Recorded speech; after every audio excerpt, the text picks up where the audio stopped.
Oh my God, was this week's Monday Night Raw complete fucking garbage.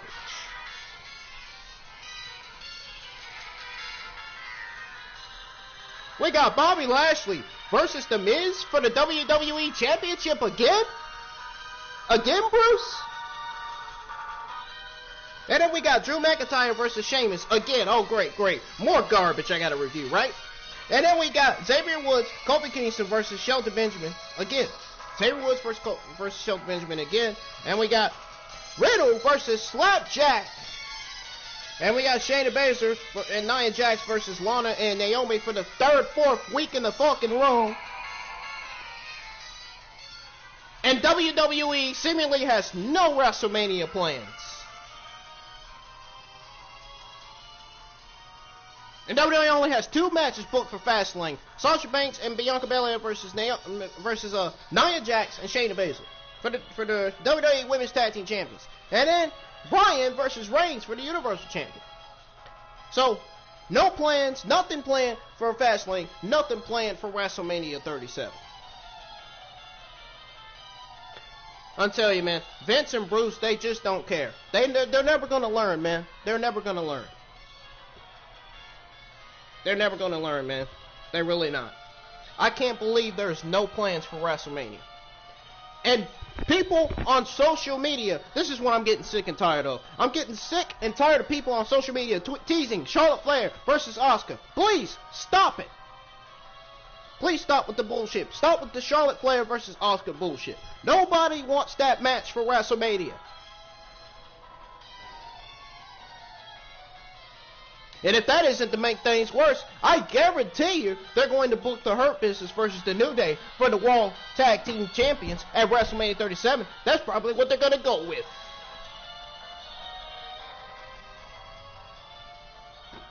I don't believe it. I really don't.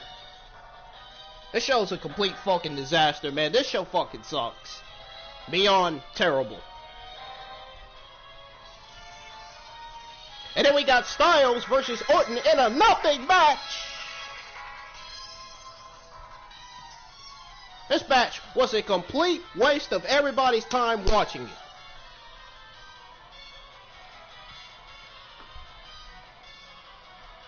Well, meanwhile, Bruce is sitting up there looking like a fat slob.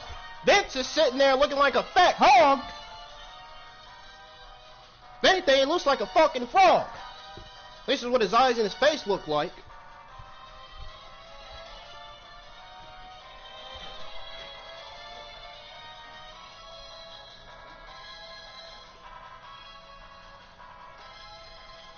I can't understand why WWE just can't come up with new ideas, new feuds, and new storylines. Why they got to be going with the same storylines with the same feuds every week?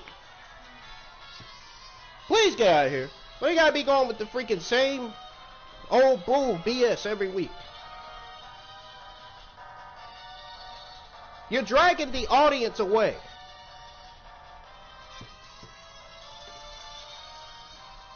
You're dragging the audience away. You're continuing to drag more and more audience away. The more you drag audience away, the worse the show gets. The more you book the same stuff every week, the more you go with the same ideas every week, the more all-time lows you're going to get every week. Folks, we're going to break it down. We're going to talk about it. We're going to go over it all right here on my England Wrestling News YouTube channel.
Ladies and gentlemen, I'm in Wrestling News' very own Brennan here live with your March the 18th, 2021 Raw review. Or should I say March the 8th, 2021 Raw review. I'm sorry, my anger's getting the best of me right now. I really don't want to be here, but I'm doing this for the people who missed Monday Night Raw, and I hope you did. There was nothing. You missed nothing. You missed nothing but the same old BS every week on the show. Nothing. If you're new to the channel, hit that subscribe button, turn on bell notifications, man. Follow me on Twitter, England Wrestling. Follow me on Twitch at England Wrestling News. I hope you all are having a good Tuesday, because I'm not. I wasn't having a good Monday after reading the Raw results.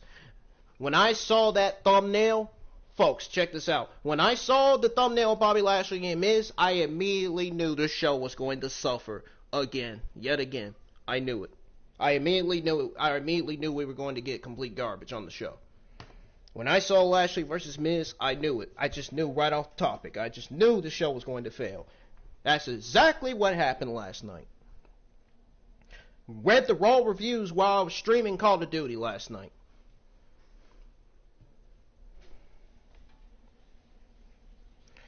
I saw the Raw reviews, folks. I saw the Raw results. I read the Raw results from my sources, man. And I gotta tell you, I'm not impressed, man. I'm really not. I'm not impressed. A, I'm not impressed. B, I'm not happy with Bruce and Vince for the simple fact they keep going, yet again, with the same matches, with the same creative ideas.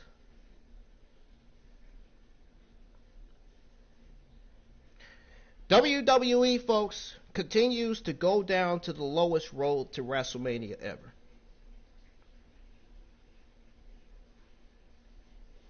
And it is absolutely a damn shame. It really is. Can't believe they got nothing planned for WrestleMania 37.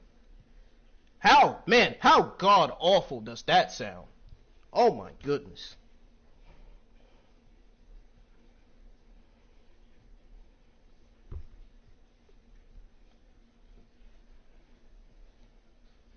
It's sad, man.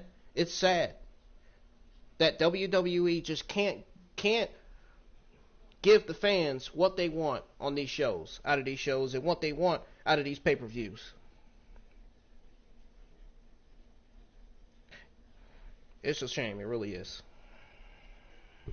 I don't even know what else to say, man. I really don't. Every time you tell them to merge the tag divisions, they won't do it. They refuse to do it. Every time you tell them the better the Raw and SmackDown shows every week, they won't do it. You tell them to stop giving us the same matches, same ideas, they still go with them anyway. I mean, what else is there to say? What else? Nothing.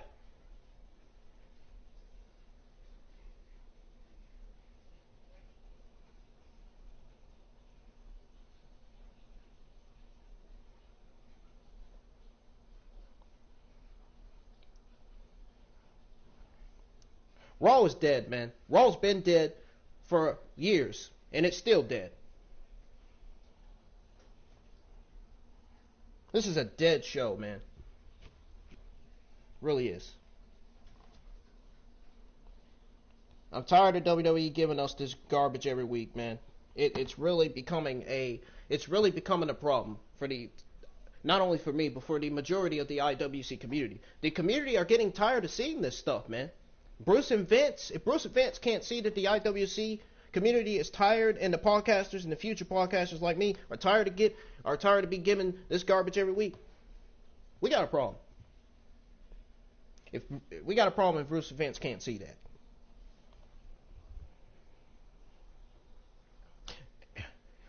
Overall, in my opinion, I think the NXT and NXT UK are the only best brands that WWE has right now.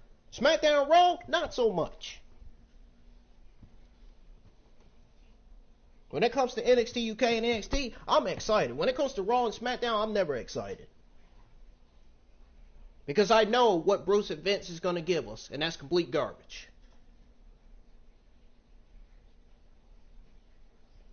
Man, what a 3-hour waste disaster of Raw this was, man.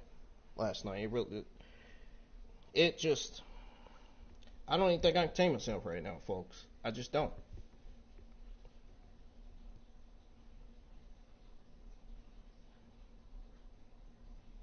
It's always the same stuff every week with Vince or Bruce. It's really starting to get annoying and aggravating. And you know what? I have to break the news to you, folks, before we get started with the review. Unfortunately, folks, the Raw and SmackDown shows are never going to get better until Vince is removed from WWE, and also until Bruce Pritchard is fired from WWE. Until Vince is removed and Bruce is fired from the WWE. I honestly didn't want to review Raw, but I'm doing it anyway.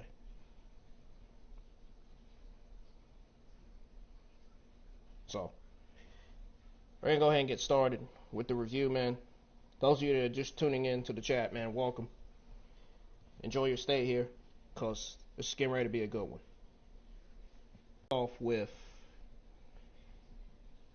It kicks off with a look back at last week when Bobby Lashley beat Miz to become the new WWE champion. Now, we see the Hurt Business walking backstage early today, it says. Now, it says here, with lots of gold and silver, Lashley is asked for an interview. He says he is happy, man. But Lashley should be a happy man. He's the only best thing going in the business right now. Nobody else, legitimately, there's legitimately nobody else that's the best in the business besides Bobby Lashley. He's the only best thing going in business right now. Hurt Business is the only best thing we've got on Raw.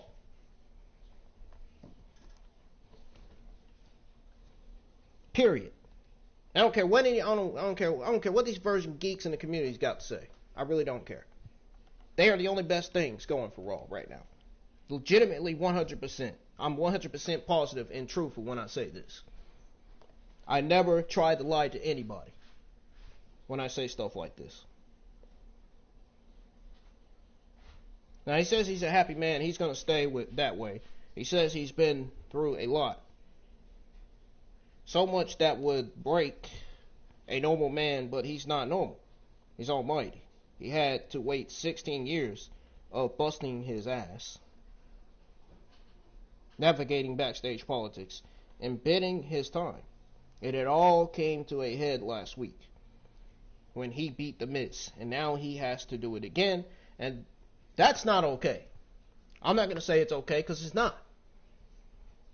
Typical WWE creative garbage writing by Bruce Pritchard, folks.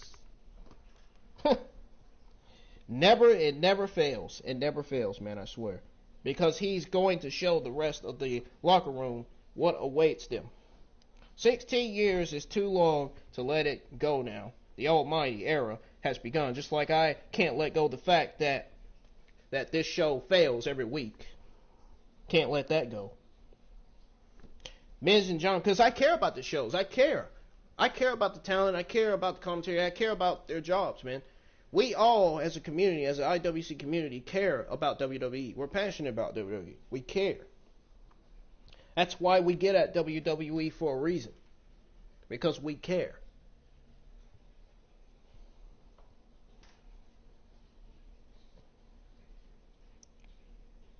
But once John Morrison and Miz comes to the ring, Miz says he's standing here empty-handed because of Bobby Lashley. He says he fully expected his ass kicked, but he didn't expect to lose his championship. He says Shane McMahon screwed him. After all the endless years of travel, signing autographs, making movies, and shaking hands, he never takes time off. So when he says he doesn't feel well, people should believe him. He had cramps, and it happens to athletes sometimes. We wouldn't know that. Yet he still went out to the ring and successfully defended his WWE Championship. There was a match and he got counted out. He lost, but he retained his title. Who fucking cares? Anyways, Miz says what he did was stretchy, for sure, but it was perfectly legal. His contract said he had to defend the title, but not now, not how.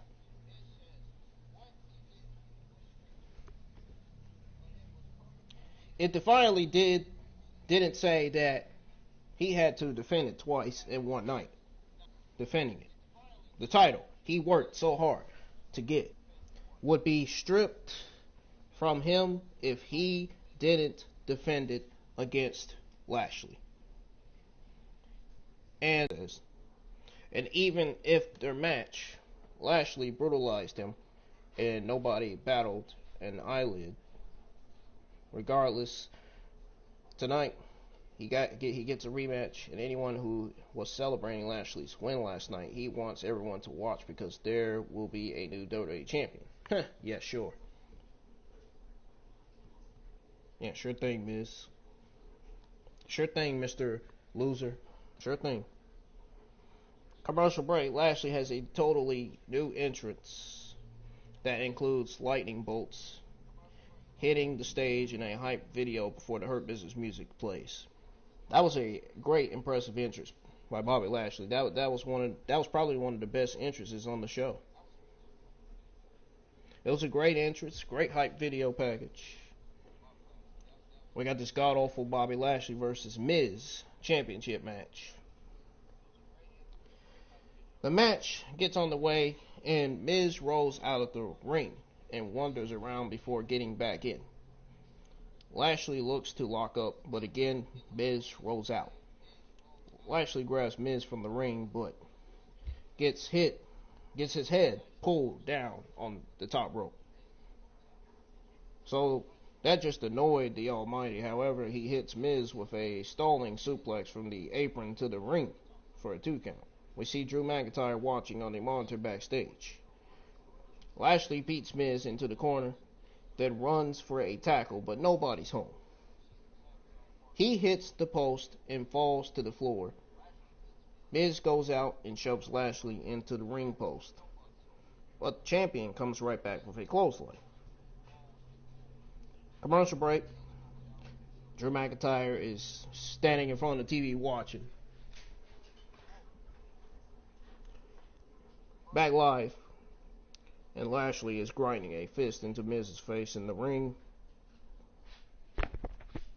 Miz fights up, but Lashley shoves him to the ropes and catches him with a clothesline. Miz knocks Lashley to the corner, then hits a running clothesline, but Lashley catches him and throws him across the ring.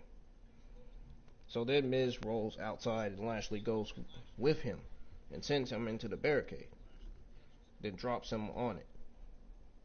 A head slam on the announce desk. The Miz gets sent back into the ring. Now, Miz kicks Lashley and runs at him for a big boot, but it barely phases the Almighty. Miz backs up to the ropes and pulls them down to send Lashley over and out. Miz hits the ropes and looks for a diving drop kick to the outside, but Lashley sidesteps it and lifts him and runs him headfirst into the ring post. Bobby Lashley gets Miz back in the ring and slams him, then beats him on the mat. Lashley hits a massive one-handed spine buster, then pumps himself up and applies the Hurt Lock for the win. That's it. This match was boring, but this was a good match for Bobby Lashley to win it.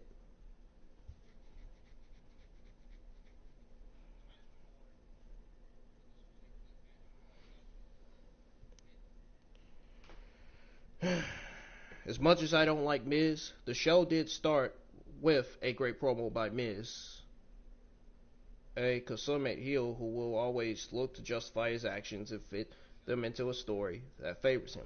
From there, it adjusts into a high-profile title match that saw Lashley dominate. It's the only best thing in the match. Bobby Lashley dominating. Who really wants to watch Miz in the ring? Nobody. He's god awfully terrible in the ring and what he does in the ring. His promos are great, but he's terrible in the ring. His wrestling skills are freaking garbage. Now, for the special interest in the company Lashley, to the commentary's team efforts to establish him as the top star on the Red brand, this felt like the coronation of the Almighty rather than the start of another transitional title run. It will be interesting to see if WWE goes the predictable route and puts McIntyre over Lashley at WrestleMania, or McIntyre puts over Lashley. But I want to see Lashley. I'd rather see Lashley put over McIntyre and Brock Lesnar. I mean, there ain't gonna be no WrestleMania without Brock Lesnar, right? I mean, just throwing it out there. That's just my own. That's just my own mention right there. I didn't get that from anybody. I just mentioned that out the blue.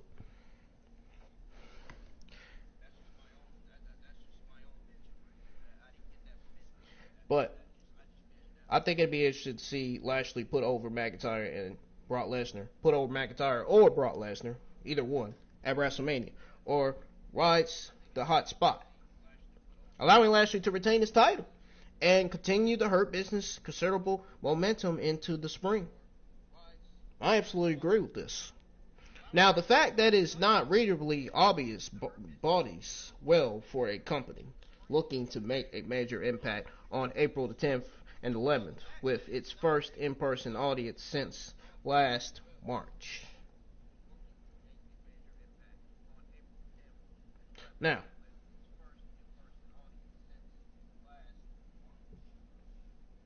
so we got Braun Strowman and Shane McMahon in the ring.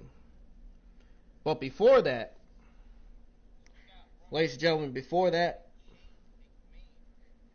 we got a promo video for this year's WrestleMania, which fans will be allowed to buy tickets to. Tickets go on sale 1 week from tomorrow. Drew McIntyre is interviewed backstage, and he's not in a good mood. He says he is the only challenger there is. Drew says Lashley worked for 16 years and put all the work in, but then wouldn't fit him. Lashley helped The Miz, then took the belt from him. McIntyre says he asks him where is his passion and where is his balls at. Sheamus attacks McIntyre out of nowhere and beats him down the halfway. He beats him down the whole way. Drew McIntyre is thrown into production boxes and walls. And Sheamus screams at him, "It's not over yet." Sheamus says he will make his life a desire. They goes to commercial break. Drew McIntyre is stomping around backstage, punching things. Adam Pearce stops him, and Drew shouts at him to book a match with him and Sheamus tonight. No disqualification, and do it now. Drew walks off, and Pearce nods. So we see a replay of last week when Shane McMahon booked Braun Strowman and Adam Pearce. Yeah, Braun Strowman, the guys run fast, right? Yeah. Faster than Shaq, right? Adam Pearce in a tag team title match, and they lost because Pearce got rolled up. Strowman is walking backstage when R-Truth stops him and says he needs to get something off his chest. Truth reads a bizarre story about how he needs a monster to fight Bad Bunny. Raw makes him pause and says he's going to the ring to make Shane McMahon apologize to him.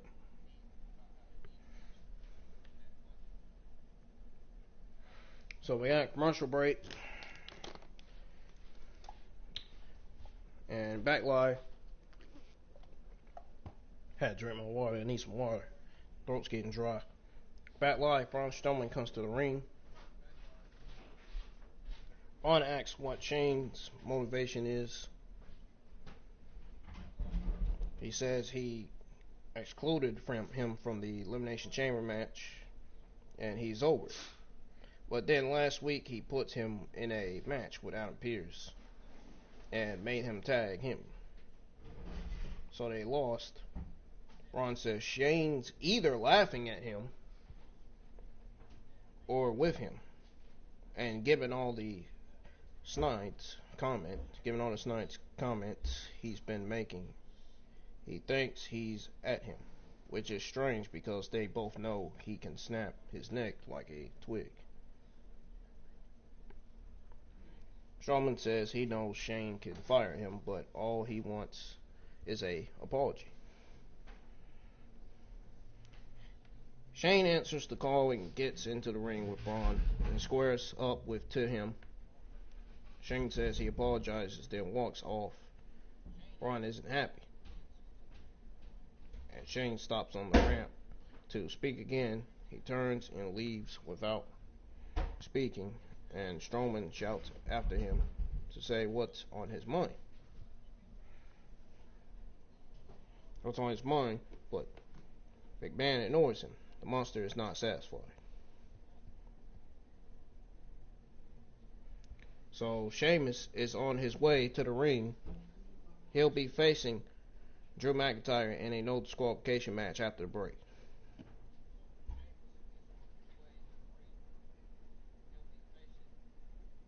So nothing about this is all interesting.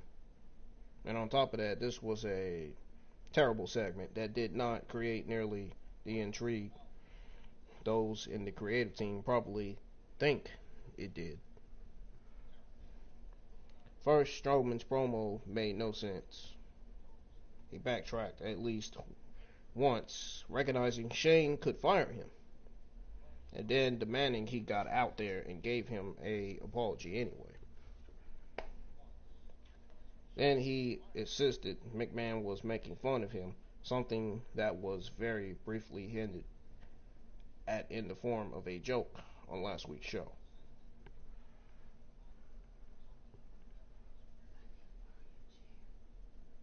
Okay.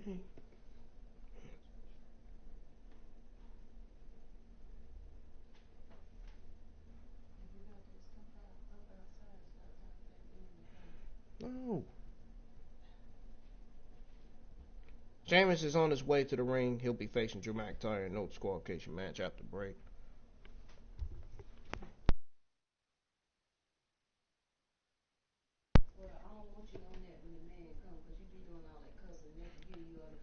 I don't care. I'm continuing. No, I'm staying on here. We got no disqualification match. Drew McIntyre versus Sheamus.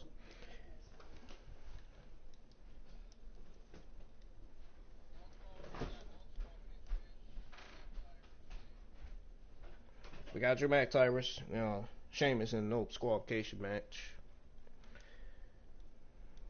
So I don't know why we got this match again. All because of Bruce's terrible writing. We all know that.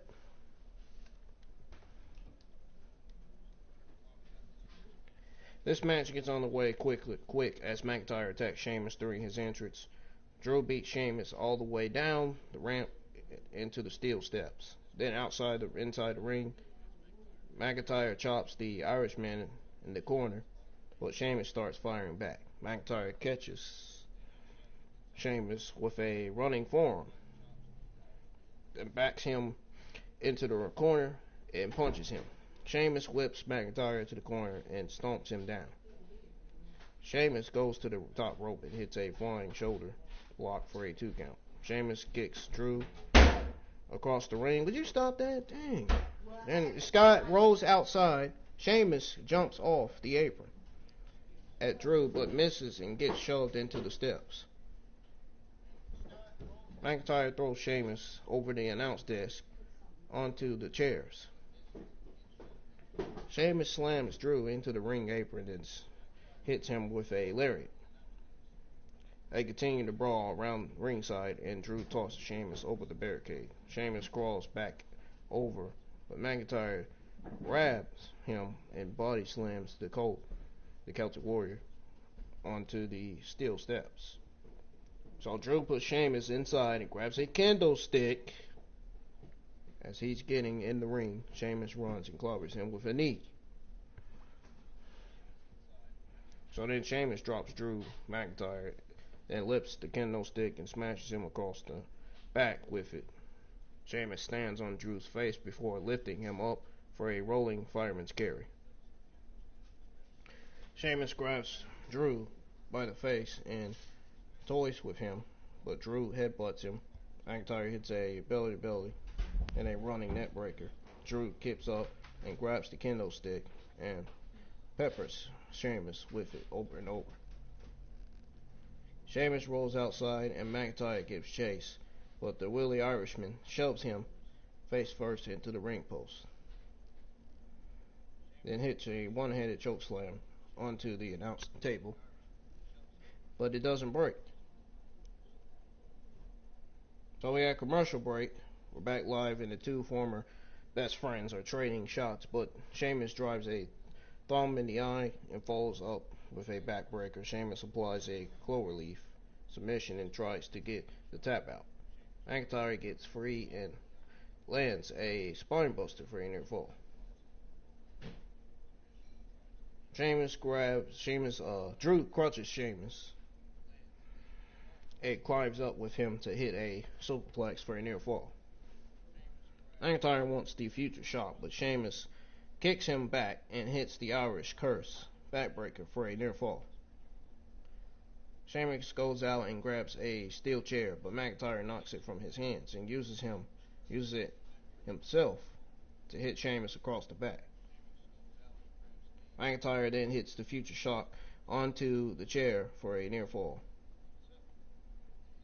Drew goes to the corner and readies for the bro kick, but Sheamus throws a chair into his face and hits a knee. Sheamus slams the chair into McIntyre, then wedges the chair between the turnbuckles. McIntyre knocks Sheamus into the wedge chair, then hits a claymore. Sheamus spills out the ring. Drew goes out, drags Sheamus back into the ring with great difficulty, but as he gets in himself, Sheamus rolls back out on the floor. Sheamus catches McIntyre with a bro kick, then lifts the steel steps, and so does Drew. They run into each other and both go down on the floor. The referee checks on both men, but neither of them answer, and he calls for no contest.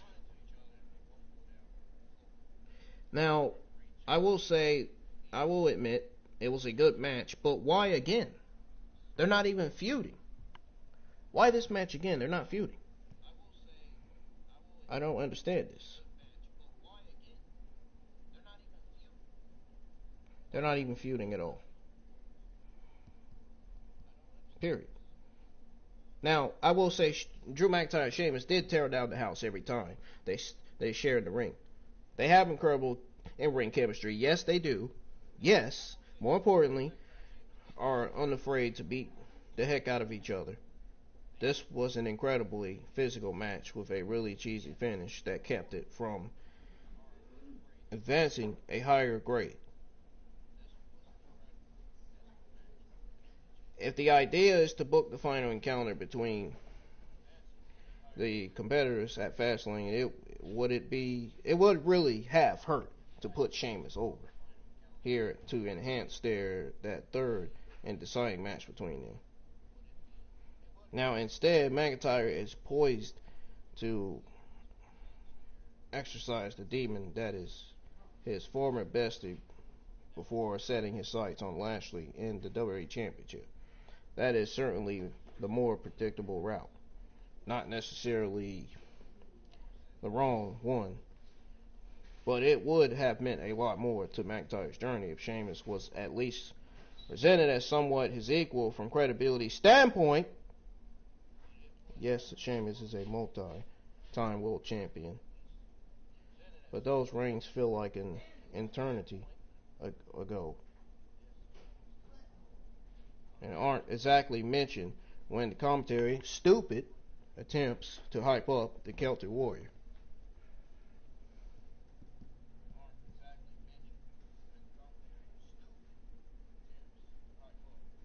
Sorry, I had to call somebody stupid because they don't understand crap about WWE. I had to call somebody stupid because they don't understand crap about WWE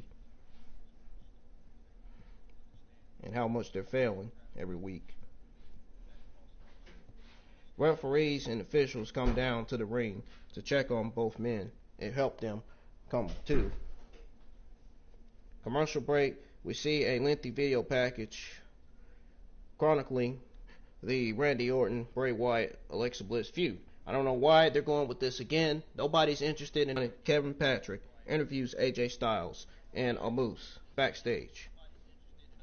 Patrick starts to ask a question, but Styles interrupts him and says he's more interested in what's going on between Randy Orton and The Fiend.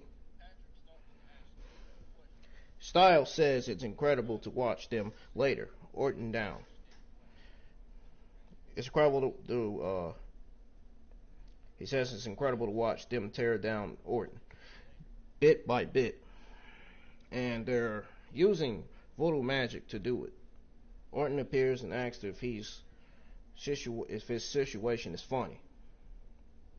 This feud ain't funny. It's god awfully boring.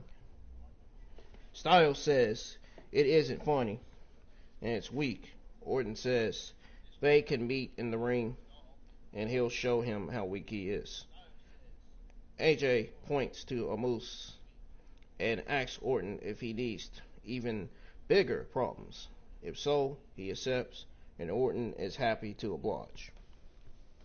I don't know why we got Styles versus Orton. They are both heels. Why do we got a heel versus a heel? A heel versus a heel makes no sense.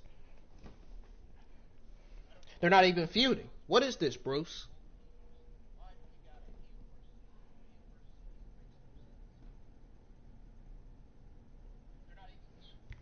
So we got Xavier Woods, Kofi Kingston versus Shelton and Cedric.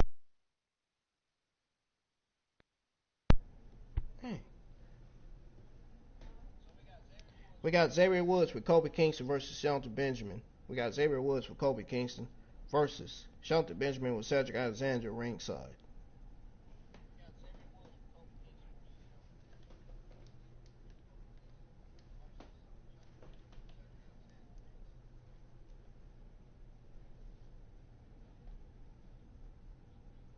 So, Xavier Woods versus Shelton Benjamin wasn't the match we asked for. It wasn't the match nobody in the community, nobody asked for at all.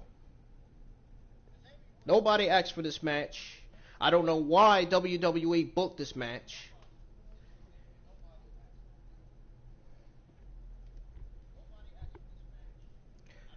Does anybody in the community not know how many times we saw this match on television? Anybody? Anybody? What I thought. That's what I thought. The match gets on the way, and they walk up, but Shelton forces Woods out of the ring. Woods gets back in the ring and forearms Benjamin, then ducks a clothesline and hits a leg lariat. Benjamin drops Woods, then whips him to the corner hard and hits a body slam. Woods is selling the back, so Benjamin sticks a knee into it and applies a rear chin lock. Woods starts to fight up, but once again gets body slammed. Shelton knocks Woods to the corner, then throws him to the apron.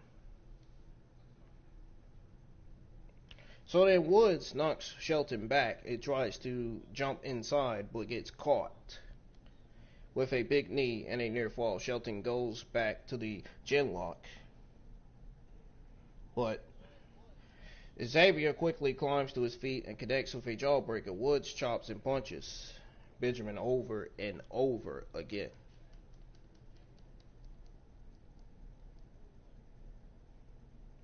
And then, once he punches him over and over again,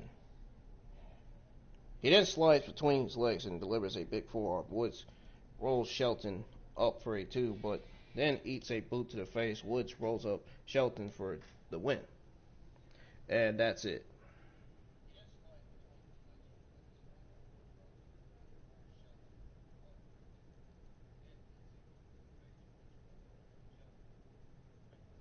That was it.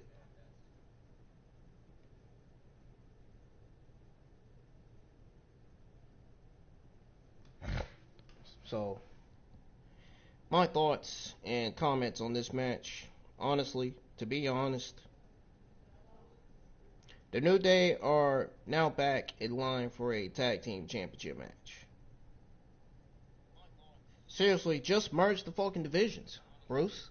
Or end the brand spread already, so we can get some different feuds and some different teams on these shows. Seriously, man. Freaking ridiculous. Just throwing it out there. I'm tired of seeing the same feuds, same storylines every week on Raw. Just merge the divisions, something, man. Do something instead of going with the same crap. Everyone's getting tired of seeing the same tag teams on the show every week. Please, call up some new tag teams to main roster to Raw or something, man. Do something, dude. Anything that will generate interest in the Raw viewership. Anything that will boost up the Raw viewership and the Raw ratings. Because the Raw ratings and Raw viewership, let's be honest, look like complete jokes right now. I think the viewership is probably going to get a 1.2 million. It's going to be an all-time low. When the viewership come in, it's going to be an all-time low. Guarantee it. All because Vince and Bruce doesn't want to better the shows. Riddle is interviewed backstage and asks how he feels about fighting all of Retribution. Now, Riddle says he doesn't get distracted by them. He's more concerned with where he can park his scooter. Riddle says he can't leave backstage anymore because he got a ticket. And he can't take it ringside. He can't take it at ringside because Ali might break it. New Day come through the certain and they joke around and talk about video games. Then Riddle gives them his scooter to look after.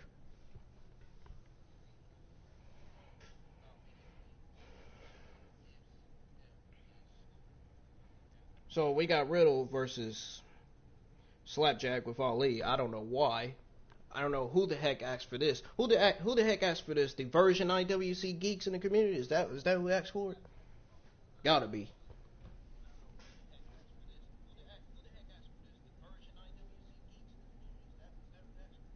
The match gets underway, and Riddle catches a running Slapjack with an overhead suplex. Riddle runs roughshot over Slapjack and hits a PK followed by a roll time. Slapjack rolls outside and Riddle comes after, looking for another PK on the apron. But Ali distracts him and Slapjack grabs the foot and slams him down. So, Slapjack gets Riddle back inside and stomps him. And then, Slapjack puts Riddle on the top rope and hits a snap suplex. Then a Falcon Arrow for a near fall. So then, Riddle, the United States champion, starts fighting back. But Slapjack catches him with a drop kick for a 2 count. Ali directs Slapjack, who goes to the top rope. Riddle jumps up alongside him and they trade shots until Slapjack headbutts Riddle back off. Slapjack jumps for a drop kick, but Riddle avoids it and hits the final flash knee for a near fall. Riddle looks for a powerbomb, but Slapjack lands on for a 2 count. Riddle hits an impressive counter, then a leaping knee, and the Bro Derek for the win. And that was it. This to me felt more like a squash match. I really do feel like it feels like a squash match, man. I really felt like this was a very unique squash match for Matt Riddle. But to be honest, my thoughts and comments for what was essentially a glorified squash, this was a fun. See, that's how you know I was right. Riddle looked great. He looked great. I will admit, he did look great. But why book him against Retribution? You got other talents on the roster, like Ricochet. Why couldn't you just book Matt Riddle versus Ricochet or freaking Matt Riddle versus Ali. That would have been a great match. Matt Riddle versus Ali would have been a really good match, considering how good Ali is in the ring.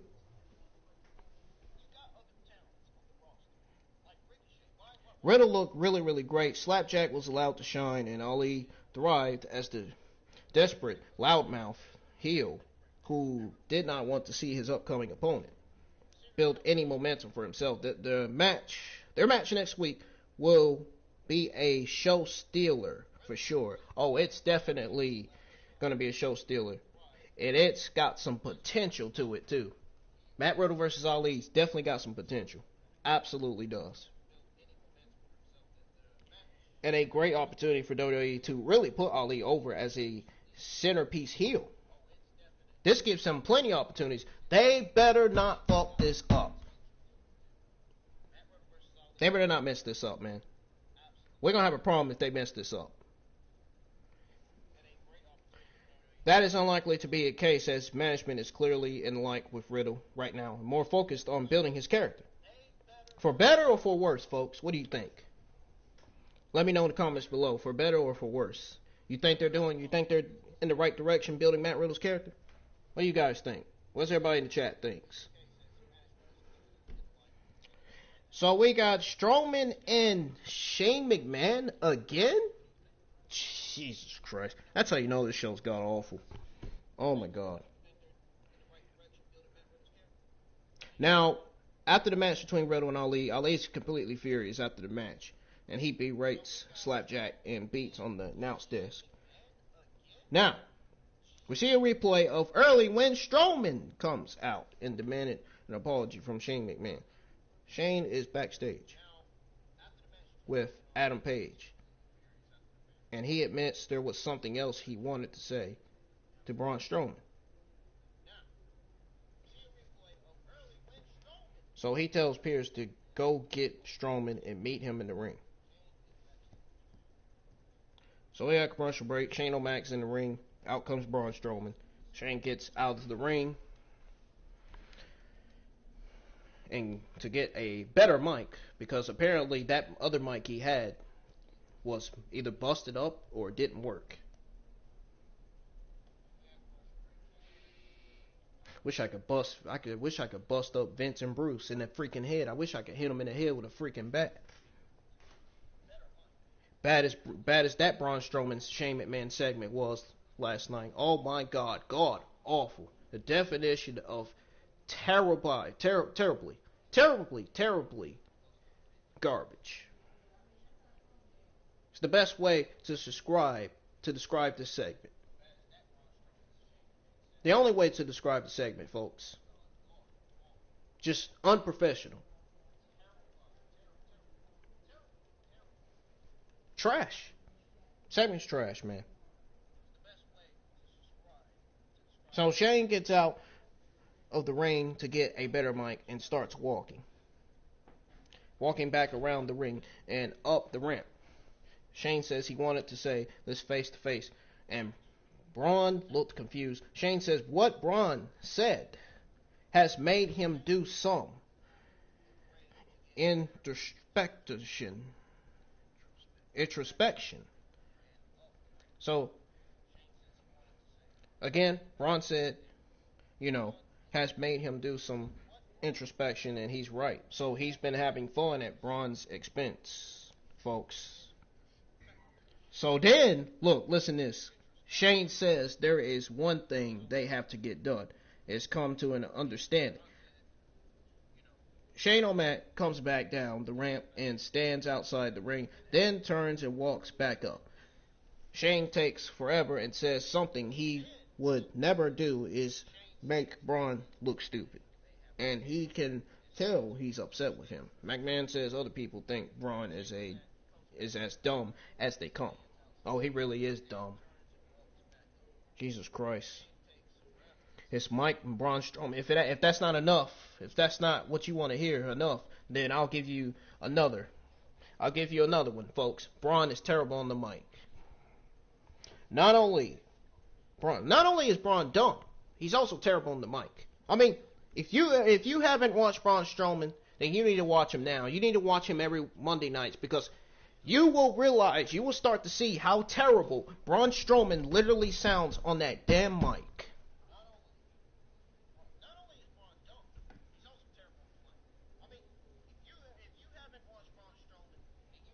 You should really see how his mouth moves on the mic. Oh my God. It is absolutely outrageous. It is really embarrassing. It really is. How can anybody in the community want to watch Braun Strowman cut a promo on the mic?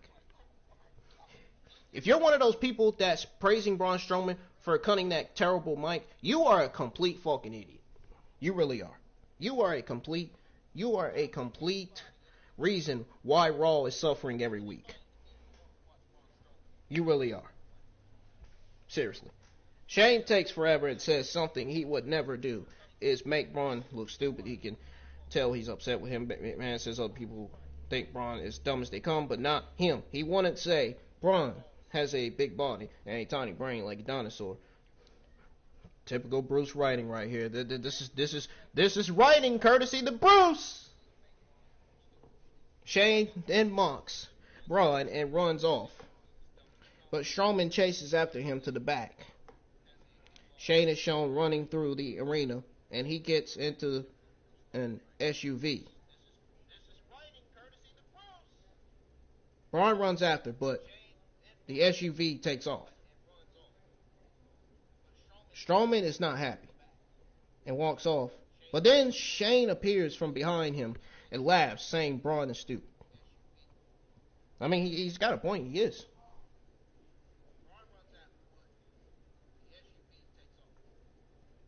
He really is. This was one of the worst. Oh my goodness. I am embarrassed as a fan to even be saying this right now. This was one of the worst segments from early on in that night, last night, folks. And it appeared that McMahon either forgot his lines or was simply stalling for time.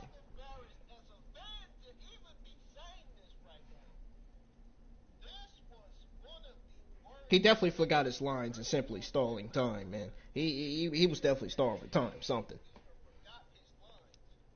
Either way, it was a substanceless segment that could have been more effective if it had been written by a 7th grader than the grown-ass persons who actually penned it. This did not make Strowman versus McMahon any more appealing or the supposed babyface any more likable.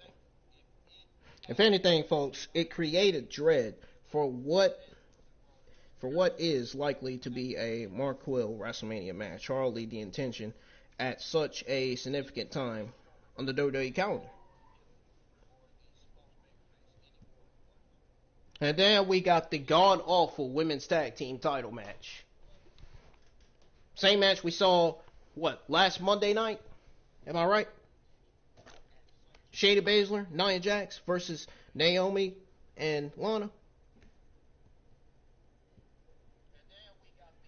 So before that women's tag team championship match, we got Lana and Naomi dancing their way to the ring, and we're getting a women's tag team match after a break, it says. Now it says here after commercial break, Nia Jax and Shayna Baszler come out alongside Reginald. Why is Reginald in this? What is he doing? Why was he on the show last night? What business does he have? What business does he have being on this show? And why was he on it? Oh, was this Bruce and Vince's idea to have him on the show? Because that's exactly what I'm thinking right now. That's exactly who I'm blaming. That's exactly who I'm mentioning, Bruce and Vince. Gotta be their idea, having him on the show, man.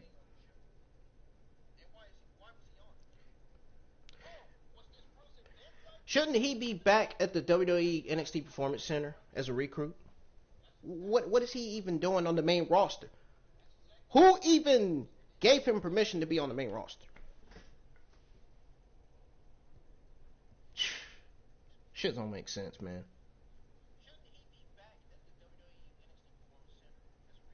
So, Nia Jax, Shayna Baszler come out alongside Reginald from SmackDown. Nia says Reggie is down on his luck, but lucky for him, she recognizes fine wine.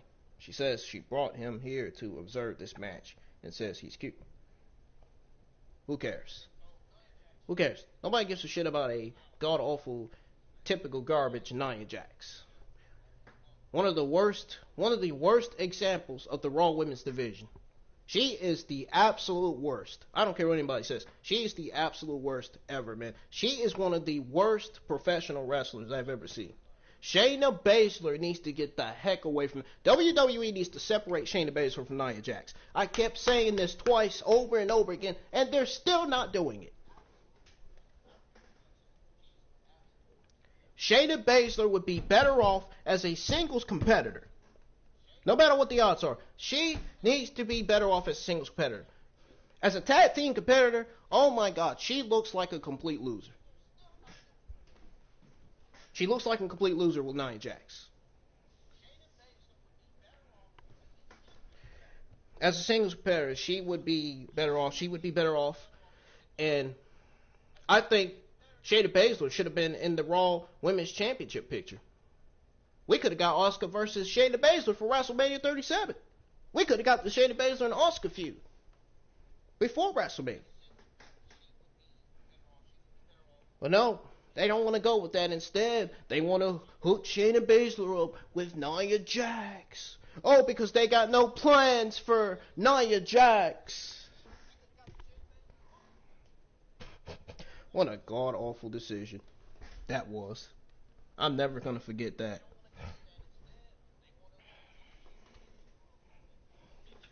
So the match begins with Nia and Naomi, and the latter beats on the former champion, but gets shoved back. Lana tags herself in. I don't even know why they're pairing Lana up with Naomi. This absolutely also makes no sense. How are they a team? How are they a team? This 50-50 booking stuff, man, is getting to be a problem here in the WWE. It's getting to be a problem for all three brands. Even NXT is having a problem with the 50-50 booking. Jesus Christ. And all these squash matches being booked on these shows, it absolutely makes no sense. Squash matches need to be at least 1-2 minutes. It don't need to be no 3 minutes. It needs to be at least maybe 35 seconds. They don't need to be... The squash matches don't need to be no freaking 3-4 freaking minutes. Simple squash match. Simple. But I'm not talking about squash match. We're talking about this tag team match. Tag team matches should not be this long like this. Should not be this short like this, man. The way they booked this tag team match, it was only 1-2 minutes, man. That's what it sounds like. It sounds like this tag team match was like at least 1 or 2 minutes. It just wasn't. This match wasn't good at all. It was a waste. It was a waste of my time, waste of everybody's time watching this tag match. It really was. Now, Lana and Naomi. Anyways, Lana and Naomi attempt to double team Nia, but both get shoved down. Baszler tags in. It puts Lana in the corner, but Lana knocks her back and hits a bulldog. Naomi tags in and hits a leg drop and forces Shayna to the corner and tags Lana. Together they hit a double team Russian leg sweep for a 2 count. Baszler knocks Lana from the ring and her and Nia stand over. They stand over her and Naomi leaps on them from the ring as they head to commercial break. So from reading this results from the women's tag team title match, from reading the results of that, this match so far just wasn't good.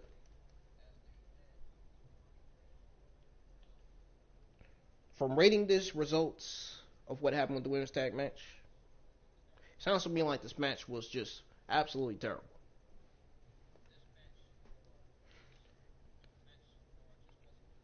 And yet there's no momentum, no direction as to who is going to challenge Shayna Baszler and Nia Jax for Women's Tag Team Champions for WrestleMania 37. But I think it's rumored to be Dakota Kai and Raquel Gonzalez. I really hope that match gets booked for WrestleMania to where Nia Jax and Shayna Baszler can drop the women's tag team titles to where they could separate, start their breakup. Really sad. It's a shame. It really is. And it's a shame that WWE has nothing planned for Shayna Baszler. Nothing. Absolutely nothing. It's senseless, man.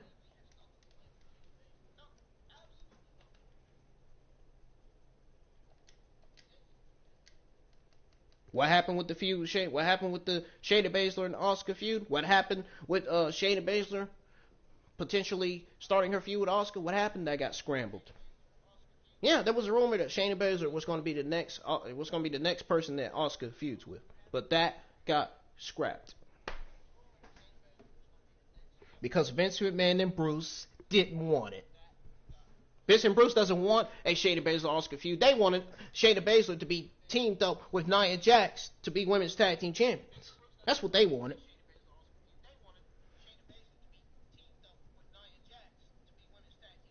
That's what they wanted. But that ain't what we wanted. That ain't what the IWC community wanted. The IWC community wanted to see Shayna Baszler feuding with Asuka. They want to see Shayna Baszler versus Asuka, not Shayna Baszler hooking up with Nia Jax, teaming with Nia Jax. Really?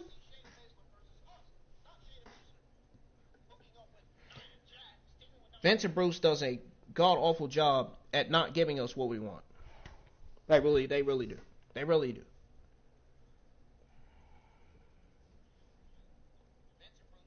Folks, not only do I care about the WWE, I care about the IWC community. I care about what they want, and I also care about what I want out of these shows.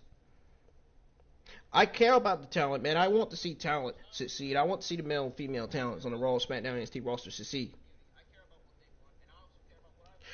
But if Bruce and Vince is not going to understand us, if Bruce and Vince is not going to build young talent, if Bruce and Vince is not going to merge the tag team divisions, if he's not going to freaking understand how bad these pay-per-views and shows have been over the years, and if he's not going to understand and realize how bad Monday Night Raw and SmackDown has been over the past few years, if he's not going to understand that, if he's not going to understand that, then something's wrong. We got a problem. We got a problem. If he's not going to understand that, we all as a community are going to have to make Bruce and Vince understand. We all as a community need to sign a petition to get Bruce fired and get Vince McMahon removed. That's what needs to happen. That's what needs to freaking happen right now. Because Vince and Bruce Vince is not doing good jobs chairman. Bruce is doing absolutely terrible executive director. We need a new executive director of Raw and SmackDown to where Bruce can be no more. That's what we need. We need a new executive director for Raw and SmackDown because Bruce, at this point, he just hates NXT. He buries NXT talent to Vince constantly. It's just sickening. It's disturbing to just see Bruce bury young talent to Bruce. Oh, Vince and Bruce cares about the Hall of Famers. He cares about all the Hall of Famers and all the women's evolution talents. He cares about all the Hall of Famers and the Diva Hall of Famers and the freaking darn old talents. He cares about people like Goldberg, but yet Vince and Bruce don't care about the NXT talents. Who did you give Bray Wyatt for the Universal Champion? Goldberg. Bray Wyatt could have got Aleister Black for the Universal Champion. We could have got Aleister Black versus Bray Wyatt for Super Showdown instead of Bray Wyatt versus Goldberg. Yeah, what happened with that? What happened with that? Bray Wyatt buried. Dead.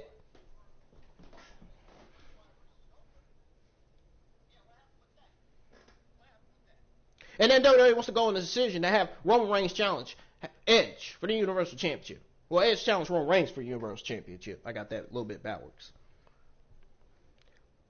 When they should have went with Daniel Bryan versus Roman Reigns right from the get-go for WrestleMania 37. There's a story there. It makes perfect sense.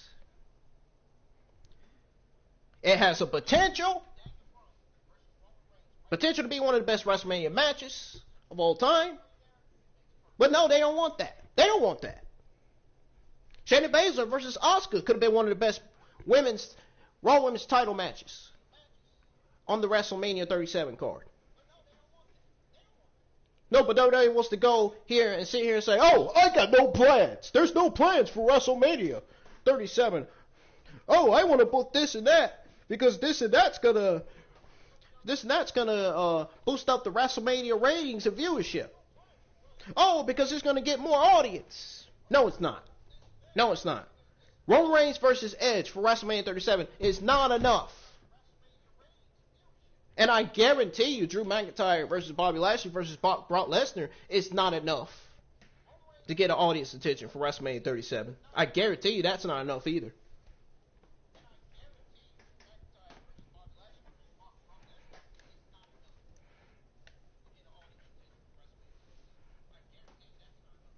But I will say that Bobby Lashley versus McIntyre versus Brock Lesnar for WWE Championship needs to happen because it makes sense.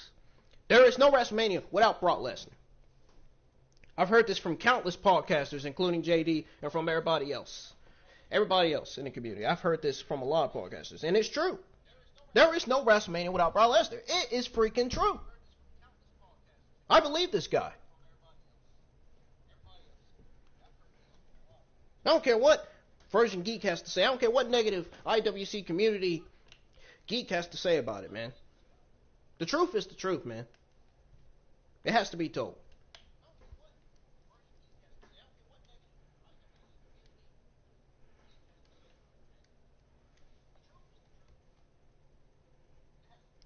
And you know what? Not only did WWE had no plans for Nia Jax, they had no plans for Lana nor Naomi. Who really wants to see Lana on television on Monday Night Raw perform in the ring? Nobody.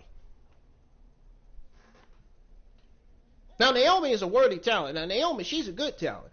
I can see people wanting to see Naomi. I can see why people want to see Naomi perform in the ring because she's a great talent. Her wrestling skills are great. I'm not going to shit on Naomi. She's one of the all-time greats. She's a former SmackDown Women's Championship. You know, I think she's former 2 or 3 times SmackDown Women's Champion. If I'm right. Might be wrong. Who cares, dude? The point is, this match should have never been booked for Raw.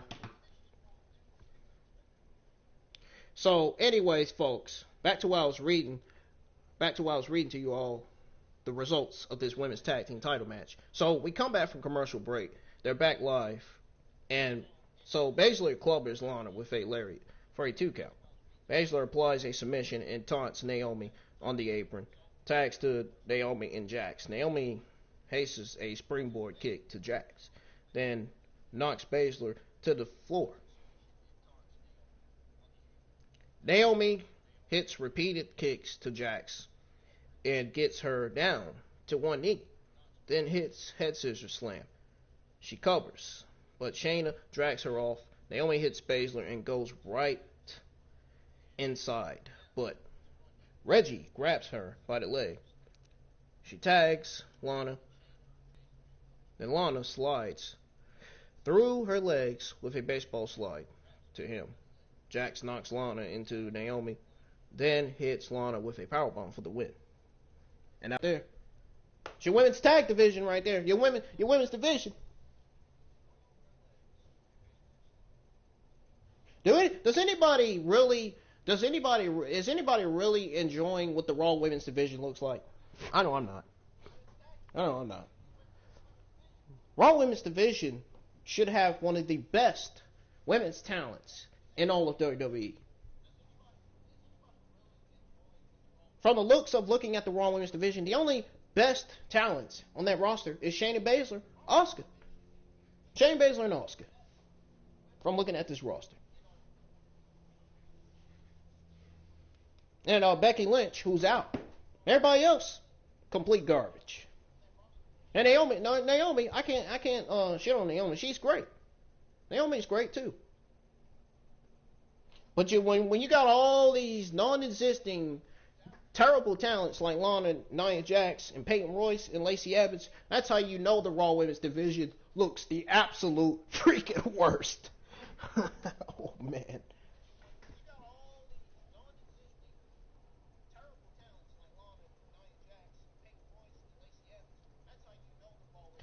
But we gotta admit, Naomi was red hot in the match, man. But the motivated performer was outshadowed by WWE's creative, undying desire to spotlight Reginald at the expense of its female talent. Knowing he's not a woman, why is he constantly on television with all the female talents? Why? And you know what? I gotta give credit to Sasha Banks for slapping the heck out of Reginald. I gotta give credit. I gotta give a round of applause for Sasha Banks for slapping Reginald in his face, because he absolutely deserves that. He absolutely deserves that slap in the face from Sasha Banks. I hope that was a real life slap too. That right there is one of the reasons why Sasha Banks is one of my favorite SmackDown Women's Champions. Right there.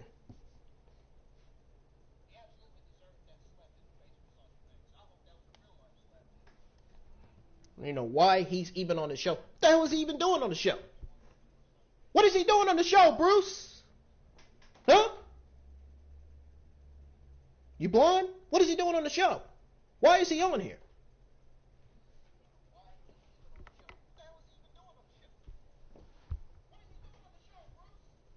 Is this is Reginald your way of boosting up the Raw viewership and ratings? Is that what this is?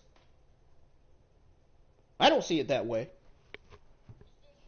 I see it as your way of thinking that this show's going to deliver, which you know and Vince know that it didn't. Now, folks, we saw it week after week on SmackDown where he threatened to become the centerpiece of Sasha Banks and Bianca Belair's feud over the Blue Brand Women's title.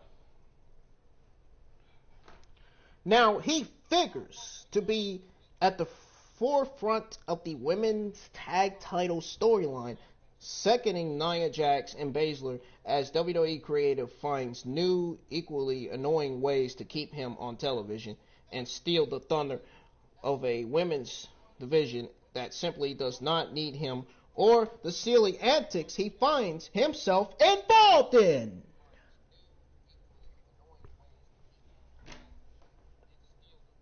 Just sounds fucking terrible just saying all this shit, man. It really does. It really does. Please, WWE, Vince and Bruce, can we just move on from this nonsense?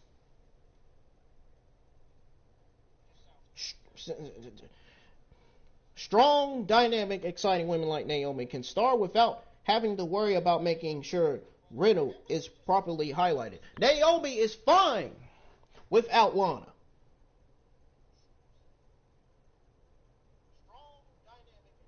Naomi has never been booked in big matches. She's never been booked. She's never, ever been booked since 2006. Never. And here she is getting wasted and buried at the hands of Bruce Pritchard and Vince McMahon. Wow.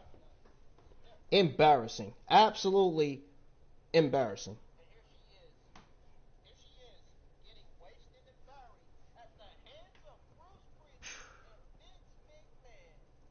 No doubt, man. No doubt.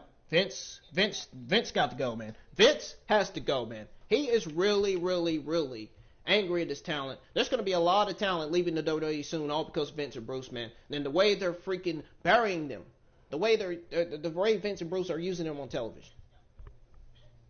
You seen Ricochet was rumored to leave WWE, but he stayed. That was a bad choice that Ricochet is going to regret. That was a god-awful choice by Ricochet. He should have just left. He should have just went to AEW, man. Humberto, where is he? Where's Humberto? The loser. Where is he? Oh, that's right. Kept off TV because he's not being used. Where's Drew Gulak? Where is he? kept off TV because he's not being used. What else? What else? Who else we got kept off TV? Who else is being kept off TV? Who else?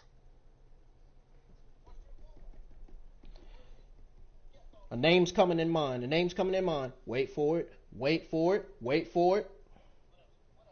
Wait for it. What about Riddick Moose? Where is he? We haven't seen him in the last 6, 7, 8 months. Why is he not being used? Because of Vince and Bruce, because they want to keep him off TV. Tell you, they don't care about this young talent, man. They don't care.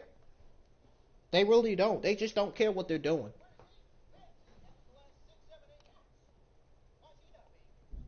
I hope WWE really, really suffers. I really do. So Orton is backstage, his interview backstage, he told people are concerned about his well-being. Orton says that's shocking to him because nobody has ever mentioned anything to him. Orton says they're all like AJ Styles laughing at him. Well, see if AJ is laughing once he gets introduced to the 3 most destructive words in sports entertainment. RKO.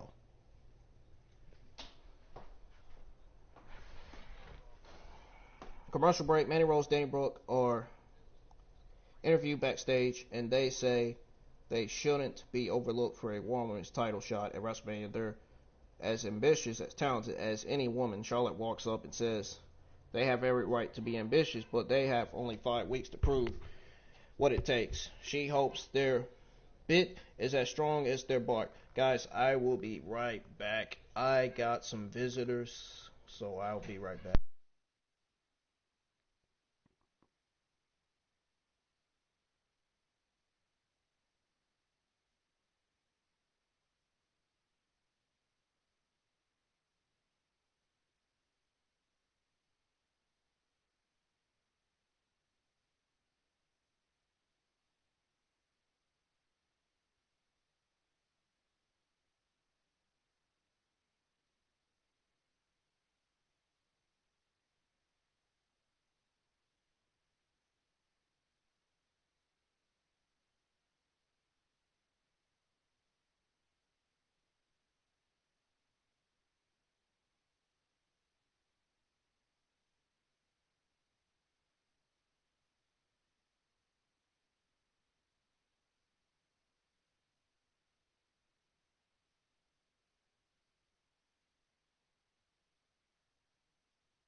Anyways, I'm back, y'all. Now, what I was saying, as I was saying, I had some visitors. I'm sorry, I had some visitors here.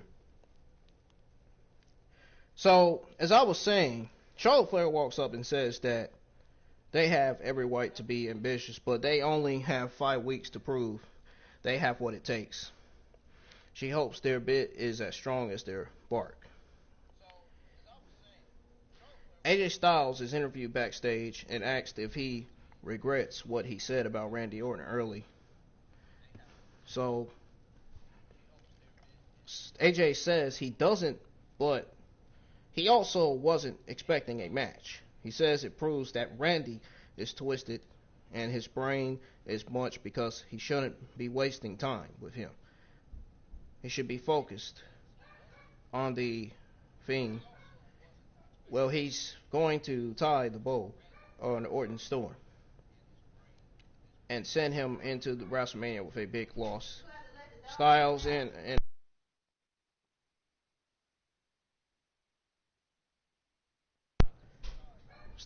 Moose make their way to the ring. Commercial break, we see a long replay of Bobby Lashley's entrance early tonight, or last night. That was last night. Then much of the match with Miz. So we got Styles with Moose versus Randy Orton, which I didn't really care about. This match was a nothing match. This was a waste of everybody's time watching the main event, and I guarantee you a lot of people picked up the remote control and changed the channel. And I don't blame them. I don't blame some of you for missing Raw last night. I don't blame you for changing the channel over the main event. I don't blame you. AJ Styles versus Orton. So this nothing match begins, and they lock up, and Orton quickly pushes AJ Styles back to the corner and bullies him. Orton drags AJ to the other corner and slams his head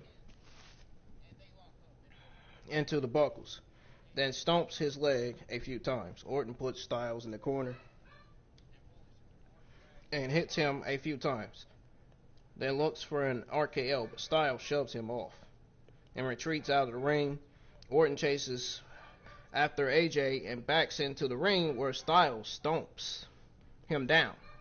Now AJ hits the ropes, but Orton connects with a back elbow. Randy then hits Styles with a knee, and AJ rolls from the ring. Orton goes after and slams AJ into the announce desk before putting him back in the ring. Orton takes a minute to stare at Moose, allowing Styles to leap over the ropes with a forearm to the Viper. So we got a commercial break, and sorry I kept turning my mic off. I was getting interrupted. People keep interrupting me when I'm trying to do my reviews, and I don't like being interrupted. You all know that. I'm sure a podcaster has been interrupted like that before. I'm sure a podcaster has experienced that. And I'm sure all of my Twitter followers that do Monday Night Raw, NXT, and SmackDown reviews get interrupted too, I'm sure, when they're trying to do reviews. I can't stand being interrupted. That's why I'd rather be in the house by myself when I'm doing my Raw, SmackDown, NXT reviews. And not have visitors here. And not have my mom here. I'd rather be in the house by myself. Because it's just rude to be interrupting somebody when they're trying to do a review. And that's what she was doing, trying to interrupt me. Commercial break, we return to find AJ stomping Orton down to the corner. Styles then fighting back, but gets caught with an enziguri and collapses. AJ applies a sleeper and grounds Orton in the middle of the ring for a few minutes. Orton eventually backs AJ into the corner and elbows him he elbows him free. He elbows him to get him free. AJ whips Orton to the ropes, but the Viper takes his head off with a lariat. Both men slowly get to their feet. AJ runs at Orton but gets caught with a snap power slam for a 2 count. Randy wants a suplex, but Styles lands on his feet, only for Orton to catch him with a backbreaker for a near fall. AJ's bleeding from the mouth, but Orton slams him face first into the buckles. It lifts him onto the top rope and punches him. Styles knocks Randy down and drops to the apron. AJ wants the phenomenal form. Orton shoved his foot on the top rope, and Styles collapsed onto the apron.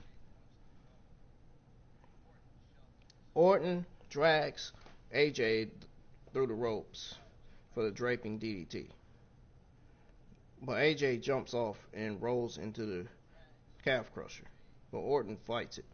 AJ gets it locked in, and Randy screams in pain.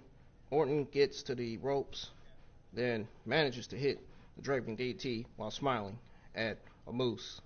The Viper seals for the RKO, but a moose drags AJ from the ring. Suddenly, Alexa Bliss appears on the screen with a Jack in the Box and wins in, but then says, "Not yet." Now, Bliss lights a match and blows it out. Then the ring post around Randy Orton explodes into flames, and he regurgitates the black gold.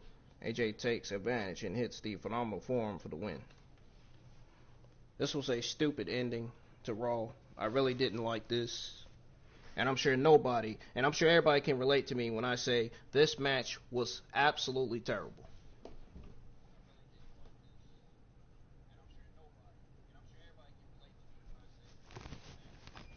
I don't even know why we got AJ Styles involved in this Orton and Fiend feud. This Randy Orton and Bray Wyatt feud shouldn't even be happening. This feud should have already been over. This feud should have been over after Elimination Chamber. It should have already ended. I don't know why we're still getting it. What this was, though, was a dual main event that lacked a spark. The heel versus heel dynamic certainly did not help it. Nor did the fact that everyone watching was absolutely certain Bliss was going to make her presence felt at some point. Now, we know The Fiend is on his way back to WWE in time for a showdown with Orton at WrestleMania. But the question is, how many people will actually care when he does return? I mean, he's been buried at the hands of Goldberg. He's been buried by Seth Rollins. Who's he going to get buried by now? Randy Orton? Jesus Christ, please no.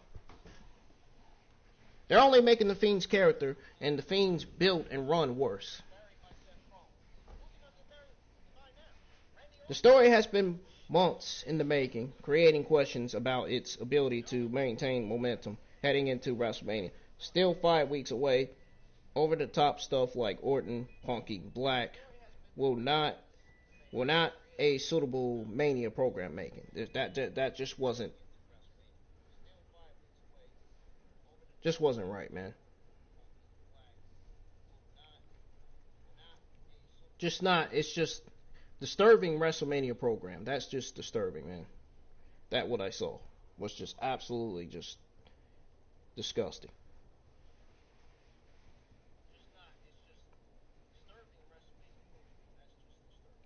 This show is enough to make me not even care about WrestleMania 37 anymore.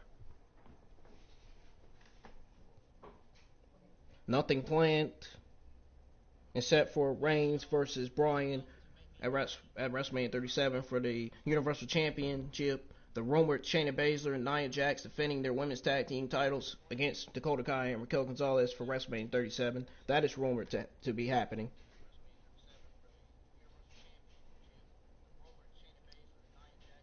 I wish it was Daniel Bryan versus Roman Reigns for WrestleMania, but instead it's Roman Reigns versus Edge for WrestleMania 37 for the Universal Championship. I don't know why they had to go with Reigns versus Bryan for Elimination Chamber. That absolutely made no sense at all. Period. I could see Bobby Lashley versus Drew McIntyre versus Brock Lesnar somehow main eventing WrestleMania. I can't see Roman Reigns versus Edge main event WrestleMania. Spear versus Spear makes no sense. Simple. This show, this week's episode of Raw was bad. They have got to start coming up with new ideas. They have got to start coming up with new feuds and storylines. Because if they don't, the more same ideas they go with, the more same feuds, same matches they go with, the less audience they're going to have. And that's all I got to say for this review. This is going to be the end of my March the 8th, 2021 Raw review. If you enjoyed this review, hit the thumbs up. If you didn't, hit the thumbs down. I know I deserve some thumbs up after this one, man. Because I was extremely angry, man, with this show. As usual. Nothing on this show was new. Everything on this show was the exact same as last Monday's show. Nothing changed. It never fails, man. When it comes to Bruce and Vince's garbage creative writing and producing. It never fails, man. So again, if you enjoyed this review, hit the thumbs up. If you didn't, hit the thumbs down. I don't know what I'm doing after this, man. I'm not sure. But before I get out of here, I do want to go over my full schedule for this whole week with you all of what I'm going to be doing. So we're going to go over that.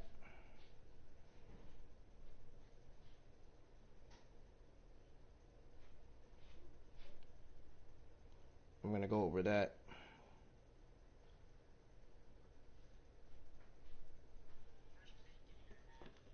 So, as you can see, I just got done by Monday Night Raw review. So now, tomorrow, not today, but tomorrow, this is the full schedule for this whole week. So, tomorrow, I'll be live for the AEW Dark live stream watch along, because I can't watch AEW Dark on Tuesdays because obviously I work. So the AEW Dark live stream watch alongs will have to be every Wednesday afternoons. I know Tuesdays, this week's episode of AEW Dark is still going to be on the AEW channel. I know it's going to be on the All Elite channel. So tomorrow is the AEW Dark live stream watch along. I want you all to be there, because I really want you to see my reaction as to how much I'm going to enjoy this show. It's still going to be on the YouTube channel if you all want to check it out. All you have to do is go to All Elite Wrestling's YouTube channel, and it'll be there. I wonder what they got booked for tonight's Dark, AEW Dark. I really do. It's going to be a good show. Heck, it's better than Monday Night Raw and SmackDown. Never mind the 12 matches that are always stacked for AEW Dark every Tuesday nights. Never mind that. Better than Raw and SmackDown. NXT and NXT UK are even more better than Raw and SmackDown combined. We know that for sure. Now, tomorrow afternoon is the AEW Dark live stream watch along. Tomorrow night is the NXT review, which that's going to be a good one as well. I promise I'm going to make it a good one. It's not going to be bad. It's not going to be like this one, I'll tell you that. It's going to be different. So then this Thursday afternoon, I'll be live my NXT UK review. I think it'll probably go off at around 4 or 5. I don't know. And then this Thursday night, it'll be a stream on Call of Duty. I'll be streaming some Call of Duty Thursday night. And then this Friday afternoon, I'll be streaming Untitled Chapter 4. This Friday night, I'll be live with the WWE SmackDown March the 12th, 2021 live stream watch along. And then my SmackDown review will be live after that. And then this Saturday afternoon, we'll have more Dragon Ball FighterZ content and Dragon Ball Xverse content on Twitch. Dragon Ball Xverse 2 will be streamed on Twitch. Dragon Ball FighterZ will be streamed on YouTube. And then, this Sunday,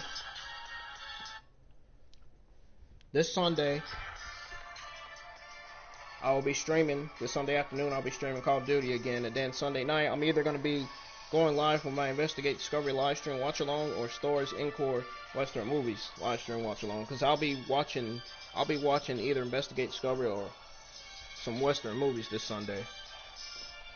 I'm not even gonna be playing any games this Sunday. I'm really not. I'm gonna take a break from this game as much as possible. So that's my full schedule for this whole week. If you have any questions about Raw, SmackDown, NXT, if you have any questions specifically about wrestling related, or if you have any questions about my gaming content, my newest gaming content is coming to the channel, please leave your comments down in the section below. Folks, I'm getting the heck out of here. I hope you all had a great time staying here in the live chat for my Raw review. Because I made this may be one of my best Raw reviews that I've ever had on my channel. So, anyways, I'm getting out of here. I am going to tweet out a poll asking how I did on my Raw review, because I want to see the votes. I want to see the votes on whether I did good, great, bad, or okay. So, and I think I'm going to be dropping some Indie Wrestling news videos this week as well. I'm not sure. I'm thinking about it. I'm highly thinking about it, folks. But have a good day, folks. I will see you right back here on my NXT review. Before that, I will also see you right back here on my AW Dynamite or AW Dark live stream watch along. See you then, folks. Peace.